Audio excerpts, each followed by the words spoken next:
Hey, my brothers and sisters in Christ, it is Sharon, and I'm back with you on how I study and understand my Bible. Yes, you know, I'm alone in my room, empty, prayed up, ready to receive what the Lord has in store for me. Now, you know me and my routine, everything and everybody is outside the door. They don't get to come in here. It is just God, myself, my Bible, and my notes. Well, let's go ahead and be about God's business. And as always, I start with observations. And this entire chapter deals with leprosy or some sort of skin disorder, but it refers to all of them as leprosy because um, that was the most serious of all of them. And here you can see the leprosy, the signs and the symptoms. The person had to go to the priest to get diagnosed, and the priest would say you clean or unclean. And some of the other different types of skin disorders was dermatitis, eczema, boils, you know, pretty much all the stuff we deal with today. They had that, but the priest had to determine between those. Is this leprosy or is this something less contagious, less egregious? But go ahead and get started, verses 1 through 8. The method of examination for leprosy. In verse 1 and 2, it says, And the Lord spoke to Moses and Aaron, saying, When a man has on the skin of his body a swelling or a scab or a bright spot, and it becomes on the skin as the body like a leprous sore, then he shall be brought to Aaron the priest or to one of the sons of the priest. And so here, you know, that's just what it was saying. They would have to go to the priest. The priest would look at them and examine them, and they would determine if they had leprosy or not. And it was just saying, like, if the infected area had turned white, and it was deeper than the surrounding skin, meaning it was going deep into the flesh, then you know, he would pronounce the person unclean. In verses 4 through 6 here, you know, if a person had the white spot on the body, but the hair in that affected area, it did not turn white, then that person was just isolated because they wasn't for sure if that was leprosy or not. If it was leprosy, the hair would be white. And, you know, and after 7 days, he would come back and be examined, no change. Good. He would isolate him for another 7 days.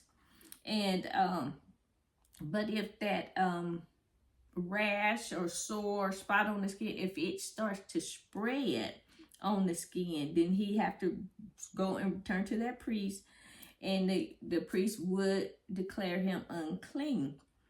But in that time, the Jews, they regarded leprosy as a punishment for sin. You know, any type of disease, disorder, whatever, they said you sinned some kind of way. You had committed a sin. But moving on to verses 9 through 11, examining swollen skin.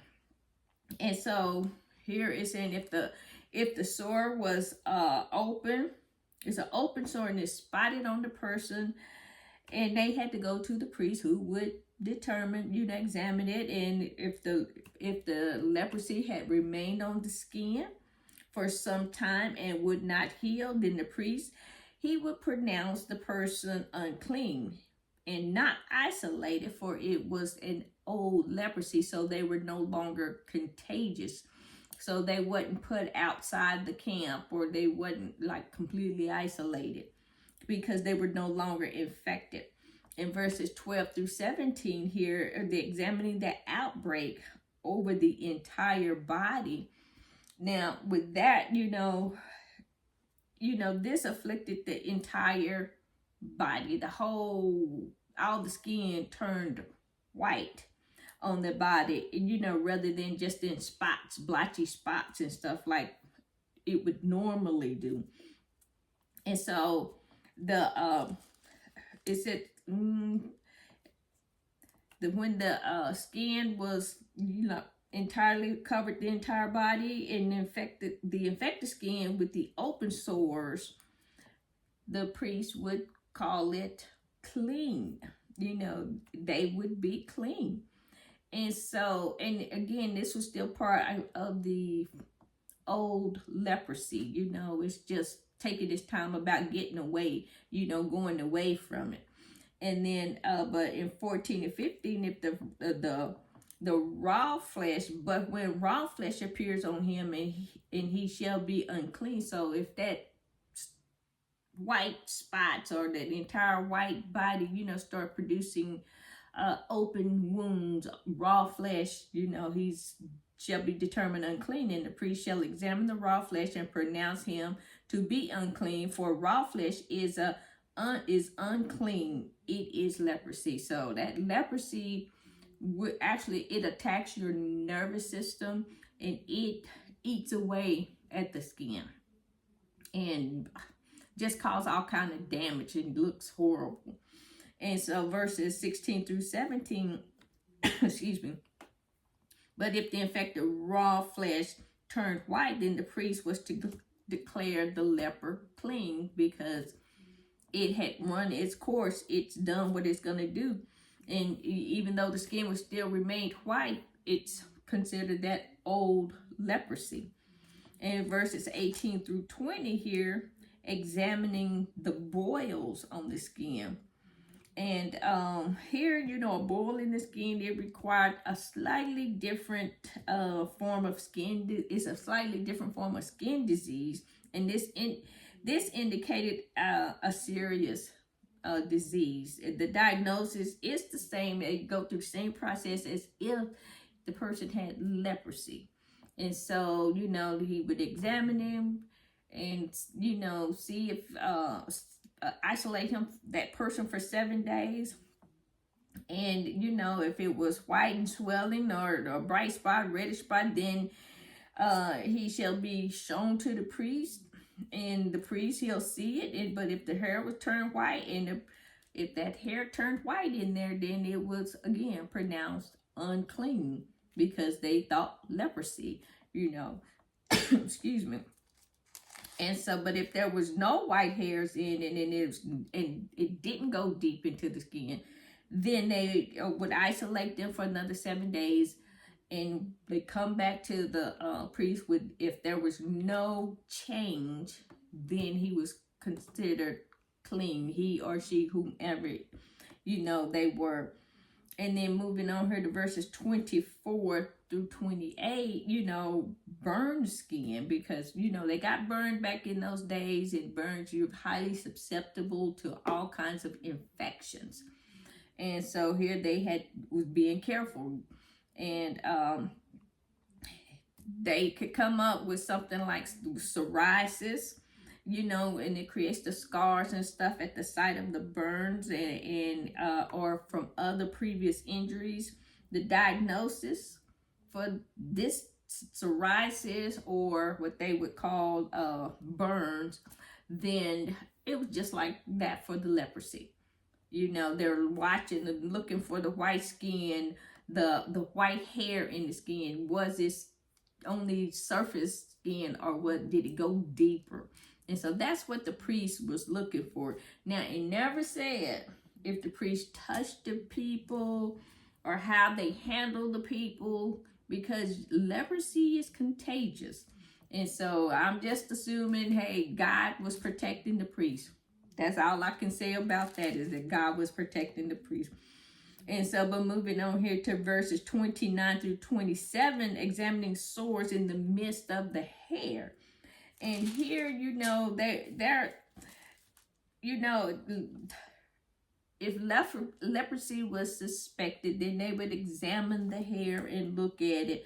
But more than likely, the commentators were saying it's FAVUS, FAVUS, is more severe than a damaging infection, in which is caused by a fungus. And so here, it would be in the head, in the hair, or in their beards, and there's a yellowish hair indicated another serious skin abnormality. there'd be sores and scaly looking type skin, and the person, he would be unclean, and then he would be isolated for 7 days. And if the black hair was affected in the area and it indicated no disease, then the person would be clean. The hair was black, so they was really looking at the hair on people. In verses 38 through 39, when they were examining the bright spots, the patches of skin, they go completely white. And when a person contracted leukoderma or eczema, and so this person was clean because it was eczema. And again, they're looking for this criteria: the hair, the flesh, being eaten, the sore goes down deep. But these type disorders is just, surface on the skin surface. And then verses 40 through 44, skin associated with hair loss. They look for that. The baldness itself did not result in uncleanness, but serious skin diseases. And it if it's indicated by the reddish white infection and swelling on the area around the bald area, then they went through that protocol of if you have leprosy or not. So that same protocol. And then verses 45 through 46 with the results of leprosy. And these right here is, it was the treatment of those who people were diagnosed of leprosy. So what they would do would be they would take their clothes and the priest would take the clothes. He'd take the clothes and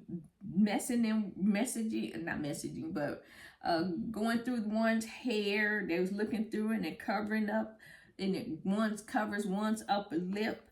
This person would have been diagnosed, I guess, as leprosy, because when they declare that you have it, and so that was the treatment. And then they had to go and live outside or be isolated from the camp. They couldn't be because the temple was inside their camp, so they had to go outside the camp where no Israelites were, but there would be other different types of nationality people there.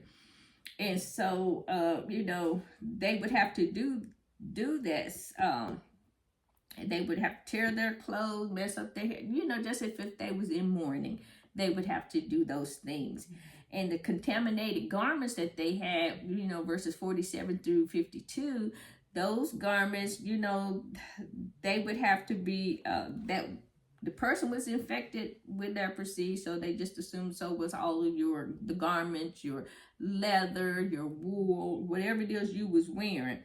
They had to bring them to the priest. And the priest, he had to put the garments in quarantine for 7 days. Then he looked for the evidence of leprosy. If there was, I think it was a greenish yellow thing, spot on them, then it had leprosy. And if he quarantined it again, and if it kept growing, then he had to burn the clothing, burn their garments and stuff. But if it did not, then you just washed it and went on about your merry business. And so then verses 53 through 59 here, where the garments that could be washed and preserved, and the law regarding the garments here. So if the leprosy, I kind of just covered this, if they had not been spread in the garment, then it was just quarantined for 7 days and repeated until it was clear. And then the leprosy that was found in the garment, as I said earlier, it was burned. And that's, they had to go get them some new clothes after they themselves have been declared clean to come back into the camp of the people. And this is the law of the leprosy. This is leprous plague in the garment of the wool of the linen, either in the wrap or the woof, which was their leather, or anything made of leather, or to pronounce it clean or to pronounce it unclean. So they had to go through all of these rituals Burn it, don't burn it. Be isolated 7 days, repeat the cycle. And it was long drawn out process is what it was. And so thank God for Jesus Christ. And now, he's given us wisdom and knowledge now with scientists and doctors and research people. Now we can combat these diseases. Leprosy is still prevalent today, but not as it was back in those days. And so we can now just go get a shot and be cured. And God has blessed us with wisdom and knowledge, with doctors and hospitals and all that other good stuff. Well, this will end my Bible study with Leviticus chapter 13. And as always, it's a blessing to get to share God's word with you. You be blessed, be safe, and remember to hit the like and subscribe button. Bye.